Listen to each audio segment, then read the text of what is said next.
Have you ever noticed someone who suddenly disappears for months?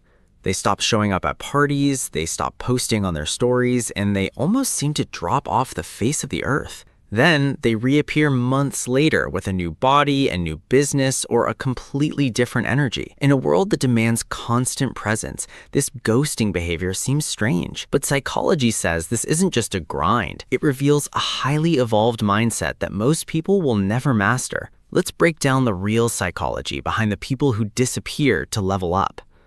1. Strategic isolation. Psychologists call this social decoupling. Most people feed their ego by telling others what they plan to do, but high achievers understand that talking about a goal releases the same dopamine as achieving it, which actually kills your motivation. By disappearing, they starve their ego and force their brain to seek satisfaction from the actual work, not the applause. They aren't lonely, they are protecting their focus. 2. The end of social comparison. Research on social comparison theory shows that we subconsciously measure our progress against everyone in our feed. When you stay low-key, you break this cycle. These individuals understand that comparison is the thief of joy. By removing the audience, they reset their internal locus of control. They stop asking, "How do I look to them?" and start asking, "How do I feel to me?" 3. Cognitive offloading. People who go dark are often practicing what psychologists call cognitive offloading. They realize that maintaining a digital persona takes up massive amounts of mental energy. By cutting out the need to perform for the camera or reply to every text, they free up nearly 40% of their brain's processing power. They aren't being rude, they are reallocating their genius toward a single massive goal. 4.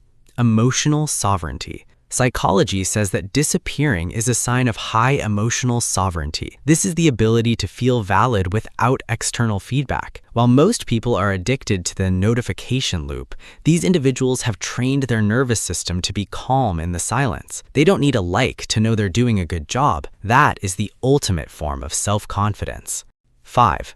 The Phoenix effect. Psychologists often link these periods of isolation to post-traumatic growth or intentional transformation. They know that to become someone new, the old version of them has to die in private. You cannot evolve in the same environment that keeps you comfortable. They choose the discomfort of the void over the safety of the crowd. So if you're currently in a season where you feel like disappearing, or if you've noticed a friend go quiet, don't mistake it for weakness. It might be the most productive thing they've ever done. They aren't lost, they're just under construction. They don't need to be heard to be powerful, and that is real strength. If you're currently working on yourself in silence, or if you want to understand the hidden mechanics of the human mind, hit subscribe now. Because on this channel, we don't just watch people succeed, we decode the habits that get them there.